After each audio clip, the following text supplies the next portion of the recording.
দেশজুড়ে টানা বৃষ্টি, বন্যা আর জলাবদ্ধতায় যখন জনজীবন বিপর্যস্ত, তখন থেমে নেই এইচএসসি ও সমমানের পরীক্ষা।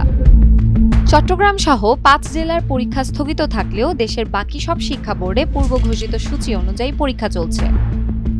একদিকে কোমর সমান পানি পেরিয়ে, অন্যদিকে দীর্ঘ যানজট ও দুর্ভোগ সহ্য করে পরীক্ষা কেন্দ্রে পৌঁছাতে হচ্ছে হাজারো শিক্ষার্থীকে। সামাজিক যোগাযোগ মাধ্যমেও প্রশ্ন উঠেছে, এমন পরিস্থিতিতে পরীক্ষা চালিয়ে যাওয়া কতটা যৌক্তিক।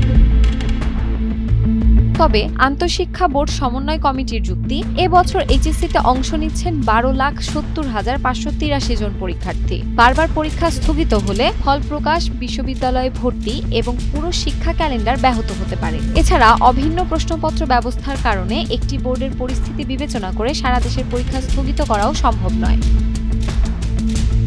বোর্ড জানিয়েছে, কোনো এলাকায় প্রাকৃতিক দুর্যোগে পরীক্ষার্থীদের নিরাপত্তার ঝুঁকিতে পড়লে সংশ্লিষ্ট জেলা প্রশাসক প্রয়োজনীয় সিদ্ধান্ত নিতে পারবেন। একই সঙ্গে শিক্ষার্থীদের পর্যাপ্ত সময় হাতে নিয়ে পরীক্ষা কেন্দ্রে যাওয়ার পরামর্শ দেওয়া হয়েছে।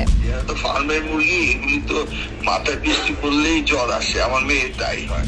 এদিকে চলমান এই পরিস্থিতির মধ্যেই শিক্ষামন্ত্রীর শিক্ষার্থীদের নিয়ে করা ফার্মের মুরগি মন্তব্য ঘিরেও তীব্র বিতর্ক তৈরি হয়েছে। এমন মন্তব্য এবং দুর্যোগের মধ্যেও পরীক্ষা চালিয়ে যাওয়ার সিদ্ধান্ত, দুটো বিষয় শিক্ষার্থী, অভিভাবক ও সাধারণ মানুষের মধ্যে ব্যাপক আলোচনা সমালোচনার জন্ম দিয়েছে।